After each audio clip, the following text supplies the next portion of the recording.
예, 오늘 창세기 34장의 내용입니다.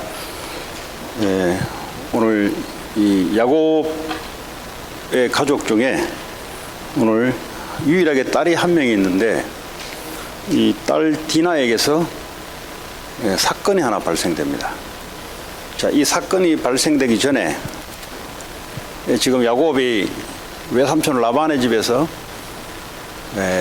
4명의 여자와 결혼을 하고, 그러니까 이제 11명의 아들과 1명의 딸을 가지고 데리고, 그리고 가축과 그 많은 재산을 끌고 하나님이 명령하신 그 가나안 땅으로 돌아오는 중에 장인 라반과의 일정한 만남과 또 위험한 일들이 통과되고, 그리고 난 뒤에 자기 형, 원수같이 생각하는 자기 형이 이제 400명의 군대를 끌고 야곱을 치러 사실 왔습니다. 근데 하나님께서 은혜를 주사 이 위기를 넘어서게 만들었습니다. 그리고 난 뒤에 이 형 에서가 이제 같이 돌아가자고 했더니 이 야곱이 나는 이 가축이 너무 많고, 그리고 아직 새끼 양들이 많아서 빨리 걸어가면 양들이 죽기도 하고 하니까 먼저 가시라고 하고, 뒤에 남아서 서서히 이동하는 중에 오늘 33장 마지막 이 3절을 좀 중요하게 봐야 됩니다. 야곱의 마음이 지금 어디에 있는가를 알 수 있습니다. 다시 말하자면 하나님이 야곱에게 가나안 땅으로 돌아오라고 했을 때의 그 가나안 땅은 지금 야곱이 오늘 여기 머물고자 하는 그 땅이 아닙니다. 지금 오늘 33장 18, 19, 20절을 보면은 이제 17절부터 보면은 16절에 에서는 세일로 들어가고, 17절에 야곱은 숫곳에 이르러 자기를 위하여 집을 짓고 그의 가축을 위하여 우릿간을 지었으므로 그 땅 이름을 숫곳이라 부르더라. 지금 숫곳이라는 곳에 집을 짓고 가축 우리를 만들었습니다. 이 말은 뭐죠? 여기서 살려고 하는 거예요. 지금 야곱이 밧담 아람에서부터 평안히 가나안 땅 세겜 성읍에 이르러 그 성읍 앞에 장막을 치고, 그가 장막을 친 밭을 세겜의 아버지 하올의 아들들의 손에서 백크시타에 샀으며, 이 뭐요? 땅을 샀다는 말은 거기에 살겠다는 겁니다. 이제 큰 사건이 넘어가고, 큰 문제가 넘어가고, 재산도 모았고, 이제 자녀들도 충분히 있고, 이제 야곱이 할 수 있는 것은 하나님이 허락하신 가나안 땅에도 들어왔고, 사실은 요 가나안 땅에 사실은 본격적으로 들어온 건 아닙니다.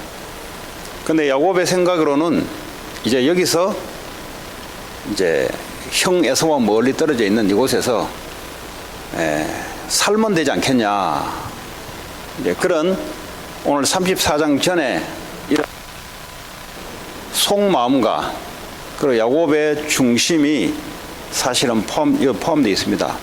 하나님이 원하고자 했던 하나님과 야곱과의 약속된 땅은 이 땅이 아니에요.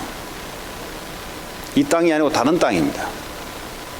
자, 그래서 땅을 사서 지금 여기서 오랫동안 살고자 하는 겁니다. 이제 큰 문제 사건도 하나님이 해결해 주셨으니 여기서 이제 정착해서 살려고 하는데, 근데 이제 뭐 이사 온 지 얼마 안 되고 이민 온 지 얼마 안 되고 이제 전부 문화가 다른 나라 문화단 말이죠. 그러던 중에 오늘 딸 디나가 이 지역에 이제 페스티벌이 열린 거야. 쉽게 말하면 그 지역 동네 아니면 그 시티에 그 나라의 우상 문화 축제가 열린 거예요. 그 이제 나이가 뭐 한 청소년 나이 정도 되니까 얼마나 궁금하겠습니까? 그래서 혼자 달랑달랑 이제 들어간 거예요. 근데 와 보니까 얼굴도 보니까 좀 다르고 말이죠. 그죠? 예, 가난한 사람하고 다르고 옷차림도 분명히 달라요. 예, 왜냐하면 우상 숭배를 하는 사람들은 우상 숭배의 영향을 받아 옷도 다르고 머리 스타일도 다르고 다 달라요. 뭐 장식구 이거 매는 것도 다 다르고요. 그러니까 안 보는 어린 소녀가 온다 이 말이에요. 근데 오늘 성경에 보면은 뭐 이 당시에는 조만한 이게 족장 시대입니다. 쉽게 말하면 할아버지 때부터 살아서 그 지역에 씨를 퍼뜨려서 인구가 많아져서 족장, 추장 이런 그룹들이 모여서 살아가는 시대입니다. 근데 그 지역을 들어가게 되니 이 추장의 아들이 그 여자를 보니까 아주 예쁘고 그렇다 이 말이에요. 근데 이거 정식적으로 사귀고 하면 되는데 보니까 이 당시의 문화가 그래요. 이 당시의 문화는 오늘날하고 달라요. 오늘날도 뭐 별 다를 바는 어쩌면 없을 수도 있는데 이 뭐 성폭행을 당하는 일이 이제 벌어졌어요. 여기서. 그럼 오빠도 같이 동행하면 되는데 오빠들은 아마 양을 치고 아버지 일을 거들고 그렇죠? 이런 일들을 하고 있었을 때 말입니다. 근데 이제 이 사건을 벌이고 난 뒤에 이 족장, 추장의 아들이 아버지한테 이야기했단 말이에요. 아버지, 나 저 여자 너무 좋은데 이러쿵 돼서 나 저 여자하고 결혼하고 싶습니다. 근데 저 애가 누구냐? 저도 모르는데 아마 외지에서 들어온 그런 한 가족 같습니다. 그래서 이제 그 추장이 물어서 야곱을 만나러 옵니다.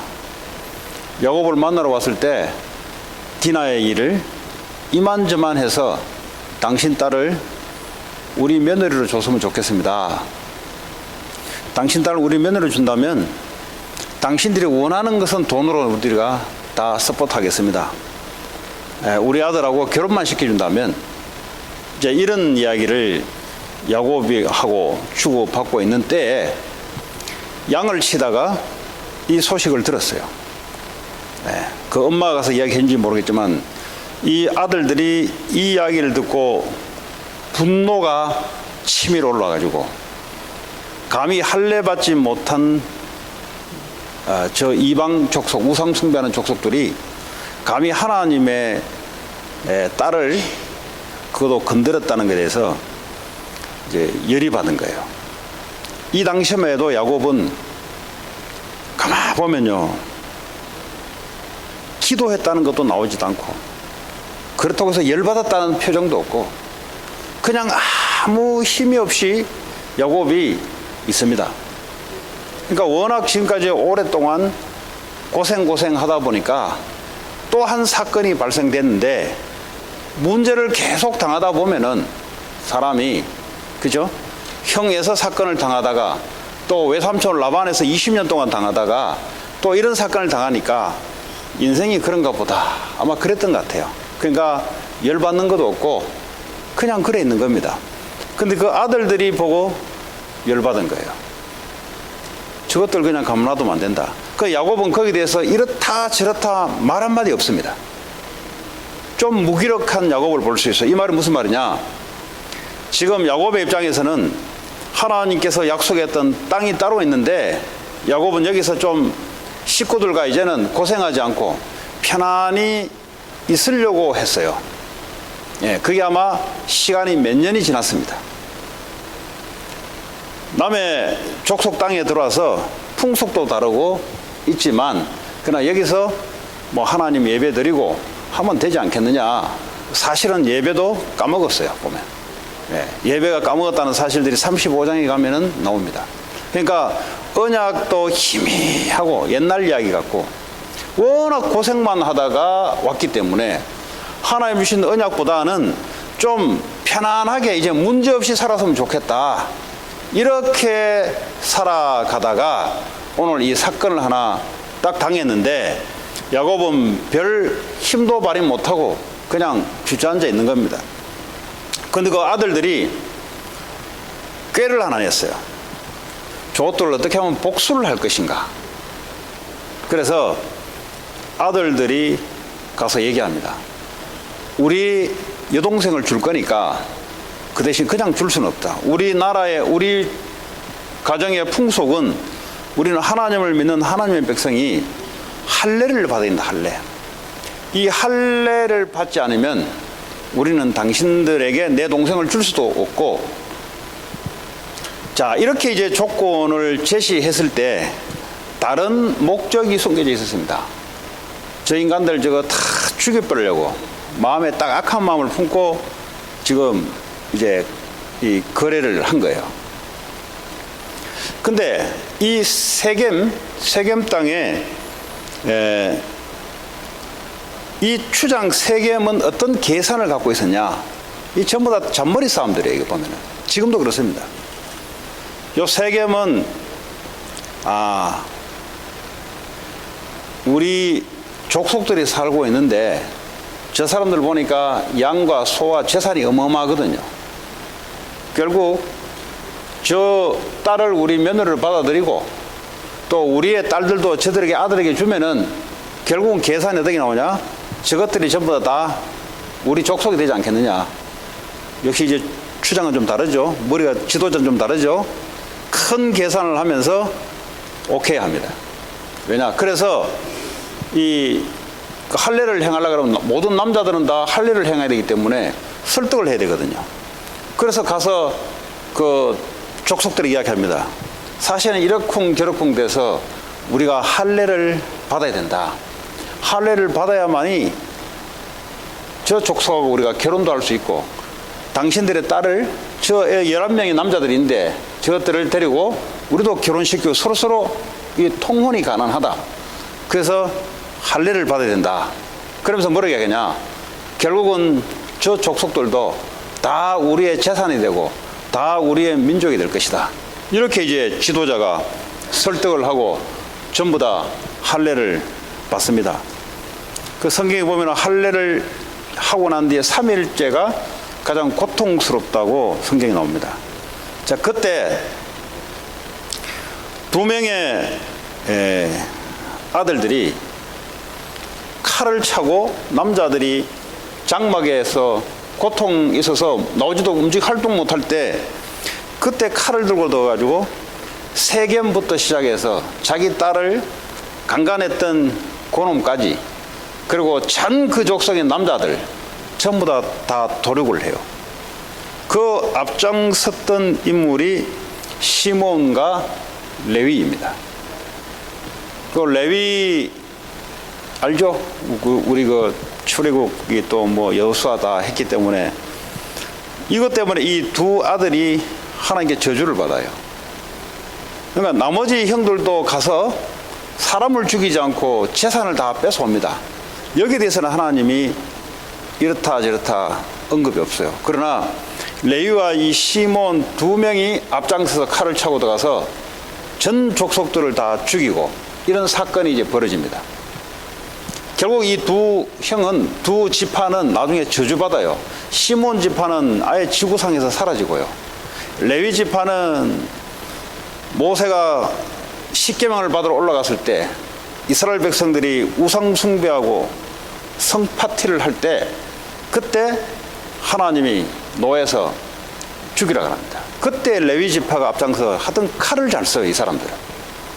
이 양반들은 이 DNA들은 칼잡이에요. 칼잡이. 예. 그 나중에 레위 지파가 되잖아요. 레위 지파가 뭐죠? 칼을 잘 써야 돼요. 그 번제 드리고 희생제 드릴 때 잡아 죽이는 일, 우리로 말하면 백정 비슷한, 예? 예, 이런 일을 해요. 근데 이게 하나님을 위해서 칼을 쓰니까 하나님 축복하시잖아요. 근데 그전에는 뭐죠? 이 분노를 참지 못해서, 근데요, 이 두 족속이 성질이 아주 개팍해요. 그냥 이게 폭력적이고, 살인적이고, 이런 DNA를 가지고 태어나서, 그때 말했죠?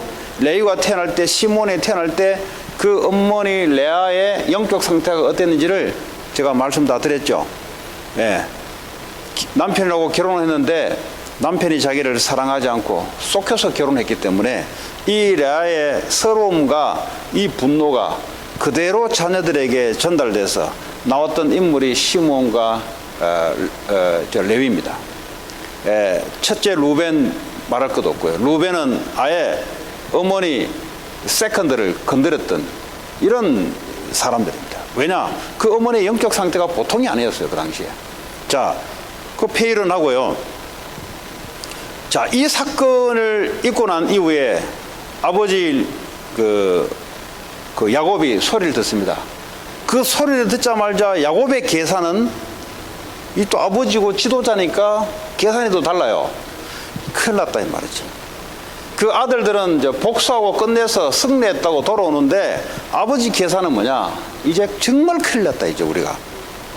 저 사람들은 여러 족속들하고 동맹을 맺었기 때문에 한 족속이 전쟁에서 전쟁을 일으키면 다른 족속들이 합해서 그 대적을 싸우는 겁니다. 그랬더니요, 이 야곱 입장에서는 이제 진짜 큰일 난 거예요. 딸 하나 사건 때문에 자기한테 의논도 하지 않고 아들들이 가서 도륙을 해서 큰 재산을 뺏어왔으니 이제 정말 우리 식구들이 다 죽게 됐구나, 이런 결론이 나왔습니다. 자, 오늘 이 아들들은 말할 거 없고요, 이 언약을 직접 받은 야곱의 이 영적 상태가 어떤 상태인가? 아주 형편없는 상태입니다, 지금. 육신적으로 이제 고생제 끝나고 육신적으로 편안하게 살려고 하는 이런 상태 속에 있다가 하나님이 오늘 딸 디나 사건을 하나님이 일으켰어요. 세겜의 아들을 통해서 이런 부끄러운 일을 당했지만은 결국은 하나님이 허락해 놓은 거예요, 이게. 왜 그런가? 창세기 28장에 보면은 이 야곱이 에서가 죽이려고 할 때 어머니의 도움을 받아서 외삼촌 집 라반 하란으로 도망을 갈 때, 그때 너무 힘들고 지치고 할 때, 그때 하나님께 기도하면서 잠들었을 때 하나님이 꿈속에 나타나서 사닥다리를 오르내리는 주의 천사의 꿈을 꾸면서 그때 하나님을 만나게 됩니다. 그때 하나님이 야곱에게 언약의 말씀을 다시 한번 상기시켜줘요. 그때 뭐라 했어요? 이 땅, 다시 말하자면 지금 네가 누워있는 이 땅으로 내가 돌아오게 할 거니까, 내가 너와 함께 할 거니까 너와 네 자손으로 말미암아 모든 족속들이 복을 받게 될 것이다. 이 언약을 다시 한번 확인시켜주고, 그제서 거기서 야곱이 기름을 붓고, 그죠? 거기서 하나님의 집 벳엘, 벳이란 말은 집이란 말이고 엘은 하나님이란 말이에요. 하나님의 집 벳엘이라고 명하고 기름을 붓고, 하나님의 집, 내가 다시 요곳으로 돌아올 것이다. 하나님은 요곳으로 돌아오게 할게, 요곳으로. 여기 와서 하나님께 예배드리고 여기 통해서 네 자손에게 땅을 내줄 것이고, 이걸 통해서 이 복음을 모든 족속의 동서남북을 할 것 없이 내가 퍼져나가게 할 것이다.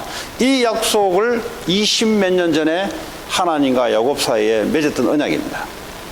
그러면서 이 언약 붙잡고 외삼촌 집에서 서러움 당해가면서 고생해가면서 여자 하나 얻으려고 하다가, 그것도 하나님 계획 속에 있었죠. 다시 이제 끝나고 돌아오는 고생하다가 하나님의 약속을 잊어버려요. 근데 하나님은 오늘 이 딸 사건을 통해서 야곱에게 언약을 다시 한번 이야기해 줍니다. 그게 35장 첫 번째 이야기입니다. 뭐라 합니까? 뭐 다음 주에 해야 될 이야기를, 그래도 오늘 이 메시지는 연결을 해야만이 메시지가 성립이 되기 때문에, 하나님이 야곱에게 이르되 일어나 베델로 올라가라. 이 사건 위기 당했을 때마다 하나님이 말씀으로 찾아옵니다. 말씀으로 찾아오는데 일어나서 베델로 올라가라 그래요. 무슨 말이죠? 네가 있어야 될 지역은 여기 아니다 이 말이죠. 하나님이 준비하신 지역은 베델, 너와 내가 약속했던 그 언약의 땅, 그 베델로 올라가라는 거예요. 거기 거주하며, 지금 너는 여기에 언약이 없는 여기에 거주할 때가 아니라 언약 붙잡고 거기에 거주하라 이 말이에요. 이게 무슨 말입니까? 여러분들이 이런 일 저런 일 문제가 찾아옵니다.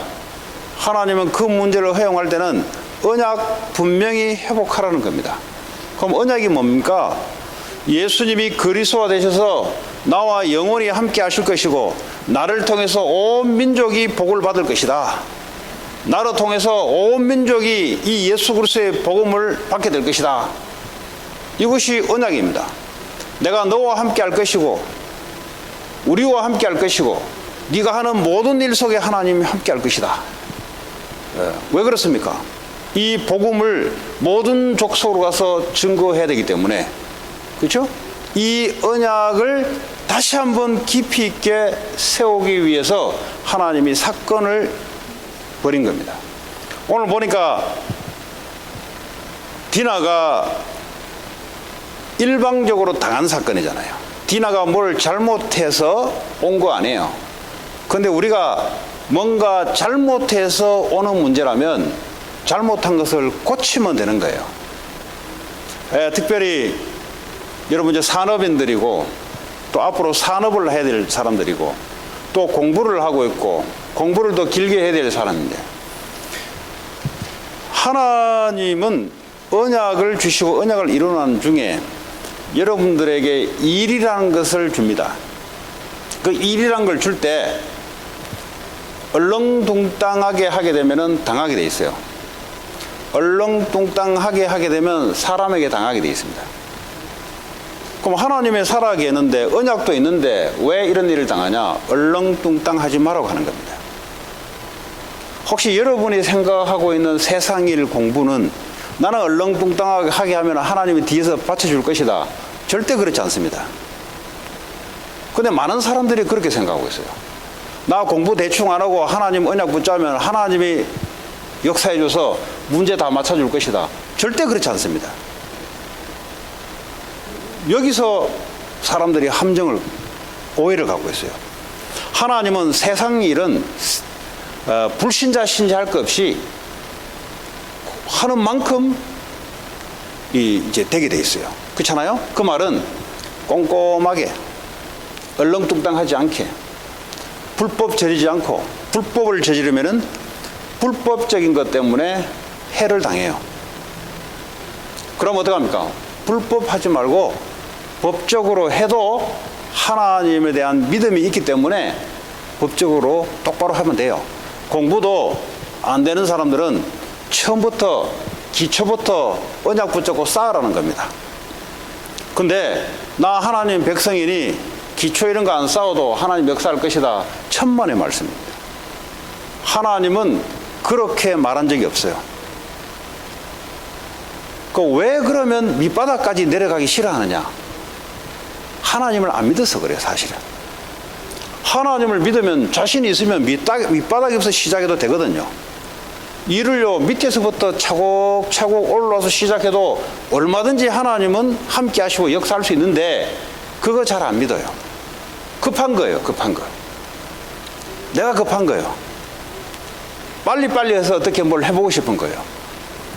그거 하나님 뜯어 고치라는 겁니다. 우리나라가 1997년 8년 그 당시에 전 세계적으로 두 번째로, 지금도 마찬가지지만 선교사를 파송한 나라였습니다. 그런데 갑자기 제가 한국에 들어가니까 갑자기 경기가 완전히 폭락되기 시작했어요. 그러니까요, 지금도 어렵지만 그 당시에는 한국이 그렇게 어려운 적이 없어요. 힘든, 전국적으로 힘든, 전국적으로 들어가 보니까 내가 느끼는 거예요. 이제 97년에 한국을 들어갔는데 느끼는 거예요. 이게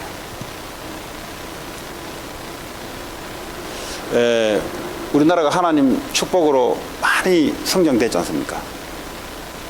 근데 얼렁뚱뚱하게 성장된 거예요. 하나님의 복도 많이 주시고. 근데 기업들이요, 전부 다요 정상적으로 기업하는 데가 없어요. 그 당시에도요 뭐 대충 입김 불면은 막 그 덕으로 뭐 되고 이런 지금 시스템이에요. 하나님 절대 그 허용하지 않아요. IMF란 걸 통해서 완전히 그냥 새롭게 하도록 만들어놨어요. 그러니까 그때부터 뭐죠? 정상적으로 하지 않으면 안 되도록 하나님 만들어. 하나님의 방법은 그렇습니다. 이 미국이라는 나라가 하나님을 믿는 나라이기도 하지만 이 올라오는 이 시스템 이런 것들은 얼렁뚱땅한 게 없잖아요. 그러니까 초강대국으로 쓰잖아요. 왜냐? 기초과학이 발전돼 있고 이게 뭐 기초가 발전돼 있다면 얼렁뚱땅 하지 않는다는 소리잖아요. 저와 여러분들도 마찬가지입니다. 언약 잡고 하나님 언약을 위해서 우리가 달려가는 사람들은 불법을 합법으로 바꾸고요. 왜냐? 하나님 함께 하잖아요. 실력이 없으면요 밑바닥에서부터 실력을 닦고 올라와도 되잖아요. 왜냐? 목적이 우리는 복음 전하고 언약 전달하기 때문에 목적이 다른 게 아니잖아요. 그 우리가 목적이 뭐겠어요? 우리가 무슨 목적으로 우리가 그래 하겠어요? 그거 하나님께서 우리의 잘못은 고치라고 하는 것이고요. 그러지 않고 이게 엉뚱한 일에 이게 갑자기 무슨 일이 들어올 때는 이거 언약 확인하라는 겁니다. 하나님의 언약을 공고히 하고 언약 속에서 베델에서 예배 제대로 드리고 하나님 하시는 그것 목적 선교 전도 선교 세계복음화 이거 네 목적 따로 있으니까 여기서 편안하게 식구 들고 살 때가 아니고 하나님 언약 붙잡고 하나님이 지시할 땅에서 언약 잡고 그 있으라는 겁니다. 그것 때문에 하나님이 오늘 디나라는 뭐 사실 부끄러운 얘기를 하지만 또 뭐 지나가면 또 뭐 그런 거잖아요. 세상 살아가다 보면은 사기도 당할 수 있고 거짓말도 당할 수 있고 그러나 그보다 더 중요한 게 뭐냐? 하나님은 언약이 더 중요합니다. 하나님은 말씀이 더 중요합니다. 하나님은 하나님의 계획이 더 중요합니다. 네. 자, 그래서요 오늘날 우리로 하자면 예수 그리스도의 언약이 우리에게는 더 중요합니다. 우리의 생각 아무리 훌륭한 생각을 해도 하나님의 말씀이 더 중요하고요. 우리에게 십자가에서 모든 문제를 해결하신 이 약속이 이것만으로 우리는 충분해요. 왜냐? 십자가에서 모든 문제를 끝냈기 때문에. 그렇잖아요. 그거 한 가지면 해도 충분하지. 그분이 나와 함께 하시고 교회와 함께 하시고 내가 하는 모든 일에 하나님이 함께 하신다. 그걸로 끝나죠. 자, 그럼 부족한 게 있다면 닦으면 되죠. 기도하면서. 네? 건강이 나쁜 사람들은 건강이 나쁜 이유가 있잖아요. 지금부터라도 하면 되죠. 그렇잖아요? 네. 그럼 뭐 두려워할 게 있어요? 어차피 하나님 손에 있는 것이고. 그래서 이 조급함 그리고 덤벙덤벙 되는 거 그거 하나님께는 덤벙덤벙이 없어요. 하나님은 얼렁뚱땅이라는 게 없습니다. 우리가 얼렁뚱땅해도 하나님의 도우심으로 지나가지만 그러나 세계복음 하려면 이거 사단의 표적이 되거든요. 결국은 그래 놓은 것은 결국은 사단의 표적, 사단이 사람을 통해서 나중에 공격하는 통로가 돼요. 정상적으로 얼렁뚱땅하지 않고 제대로 늦어도 그렇게 가는 겁니다. 더 중요한 것은 왜 그래 해야 되냐? 하나님이 우리와 함께 하시면서 세상 복음 없는 사람들 생명 영혼 구원해야 되기 때문에 하나님이 가장 급한 것은 돈보다도 사람의 영혼이 더 급합니다. 이것 때문에 주님이 이 땅에 오셨고 십자가에 죽으시고 부활하신 사건까지 일으킨 겁니다. 그래서 우리의 가치는 어디로 돌아가야 되냐? 주님이 왜 이 땅에 오셨냐를 보면 알아요. 그러면 우리가 앞으로 뭘 위해서 살아야 되겠다는 걸 알아요. 하나님인 자신이 왜 이 땅에 사람의 몸을 왔겠습니까? 뭐 우리 육신적인 성공을 위해서 왔겠습니까? 아니잖아요. 인간이 해결할 수 없는 저주 재앙, 왜요? 죄 때문에 오는 거니까. 죄가 뭐냐? 하나님을 믿지 않는, 하나님을 불신앙하는 그 문제부터 모든 문제가 시작됩니다. 지금 우리가 살아가는 모든 문제는 어디서 시작되냐? 하나님을 믿지 않는 불신앙에서 모든 문제가 시작이 되는 겁니다. 하나님을 믿고 누리게 되면은 문제될 것이 없어요. 문제가 오면 하나님의 축복의 기회가 될 것이고, 그렇지 않습니까? 그러니까 뭔가 그리스도가 부족한 것처럼, 뭔가 나와 함께 하신 하나님이 뭔가 99.9%만 있고 0.1%가 부족한 것처럼 천만의 말씀입니다. 우리가 믿음이 없는 문제지 사실은. 하나님을 믿지 않으려는 것에부터 시작되는 거지. 여러분들이 육신적으로 여러 가지 손해가 와도 하나님은 1초면은 역사할 수 있습니다. 그러니까 하나님에게는 문제가 되지 않고요. 내가 하나님의 계획 속에 있으면 아무 문제가 되지 않아요. 근데 그 부분에 대한 믿음이 없는 것이 모든 문제의 시작입니다. 모든 문제의 시작. 특별히 또 나 자신을, 하나님을 믿지 않고 나 자신을 믿는 그 자체가 문제의 시작입니다. 네. 자, 오늘 말씀을 정리하면요. 언약을 확실히, 약속을 붙잡아라. 뭐냐? 그리스도는 십자가에서 우리의 모든 문제의 근원, 죄, 사단, 지옥 문제를 해결하시고, 해결할 뿐만 아니라 우리와 나와 함께 하십니다. 더 이상 문제될 게 없어요. 하나님 응답하시면 문제가 될 수도 없고요. 그렇죠?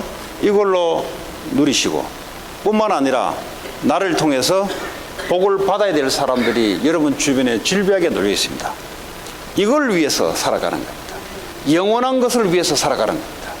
썩어 빠질 육신을 위해서 살다가 이 땅에 죽으면 아무것도 없을, 이걸 위해 살지 말고 이 땅에서 내가 시간을 쓰고 돈을 쓰고 학업을 하고 사업을 하고 사람을 만나고 하고 있는 모든 일들이 영원한 것과 연관된 일이라야 오늘 내가 호흡을 하고 오늘 내가 돈을 쓰고 오늘 사람을 만나고 오늘도 산업을 하고 하는 일들이 영원히 남게 되는 겁니다. 그게 어떤 거냐? 영원한 것은 하나님 말씀과 하나님과 우리의 영혼밖에 없어요. 무슨 말이냐? 우리의 영혼과 많은 사람들이 영이 죽어있던 그 사람들의 영혼권을 위해서 우리의 시간과 우리의 돈과 우리의 모든 하나님 주신 것을 그걸 위해서 살아갈 때 우리의 인생은 이것으로 끝나는 게 아니라 우리가 이 땅에서 했던 모든 활동들이 하늘의 영원을 위해서 영원한 면류관과 상급으로 남아 있을 겁니다. 이거 먼저 생각할 수 있는 지혜가 있어야 사람이, 일단 카운트 자체가 틀려버리면은, 내가 지금 살아가는데 계산이 틀려버리면, 계산기가 지금 틀린 계산기를 가지고 놓고 있으면은 이거는 열심히 살수록 문제예요. 이거는 열심히 살수록 남는 게 없어요. 왜냐? 눈에 보이는 돈, 건강, 육신을 위해서 열심히 살았는데 죽으면 끝난다 이 말이에요. 근데 우리는 열심히 살았는데 활동했던 모든 것들이 영혼군을 위해서, 다른 사람의 영혼을 위해서 살아갔기 때문에 그게요, 영원히 우리가 살아왔던 활동들이 하늘나라의 상급으로 남아 있습니다. 그러면 이 바른 계산기를 가지고 여러분들이 일단 머리에 있어야 올바른 지혜가 나오기 시작합니다. 뭐 공부를 잘하고 산업도 잘한다, 머리가 영원한 머리하고 연결되어 있지 않으면 결국 나중에 되면은 없어질 거예요. 바둑을 두는데 열심히 또 따먹었어요. 나중에 알고 보니까 다 사로잡혀. 왜냐? 큰 걸 못 보고 앞에 것만 보고 다니다. 왜냐? 눈에 보이는 인생만 쫓다가 결국 열심히 살아왔는데 보니까, 여러분 죽을 때 사람들은 하는 이야기 거의 들어보세요. 시간 너무 빠르다는 이야기를 동일하게 합니다. 그럼 뭐라는지 아세요? 한 게 없다 그래요. 그럼 한 게 없지. 밥 먹고 일하고 자고 그거밖에 더 있어요. 그러니까 돌아와 보니까 죽을 때 되니까 보니까 가만 보니까 뭐 한 90년 100년 사는 것 같은데 그 살았던 압축을 해보니까 공부하고 먹고 자고 일하고 이거밖에 없거든. 내가 뭐 하려고 살았나? 이 짓 하려고 살았냐? 이런 게 나와요. 여러분 하늘나라에 부름 받기 전에 내가 지금까지 살아왔던 많은 것들이 남겨놔야 돼요. 제자를 남겨놓고, 여러분 구원받을 자를 남겨놓고, 이분들이 전부 하늘나라에 가서, 그죠? 여러분의 면류관, 여러분의 하늘나라의 상으로 남겨놔야 삶의 인생의 보람과 의미가 있잖아요. 그러지 않으면 먹고 자고 싸기 위해서 이 땅에서 우리가 살아가는 것밖에 안 돼요. 뭐 아무리 뭐 이병철 씨가 삼성을 이끌고 해도 어쩌란 말이에요. 그건 뭐 어쩌란 말이에요. 죽어버리면 삼성 끌고 갈 거예요. 그 하나님 앞에 나 삼성 운영했다. 하나님은 계산도 하지 않아요. 왜냐? 내가 너한테 준 건데 너 나를 위해서 한 게 있냐? 너 십자가에서 내가 사람 구하려고 내 십자가에서 죽었는데 내가 너와 함께하는 이유가 영혼 구하고 사람 살리는 것 때문에 함께하는데 너 그거하고 너 했던 게 있냐?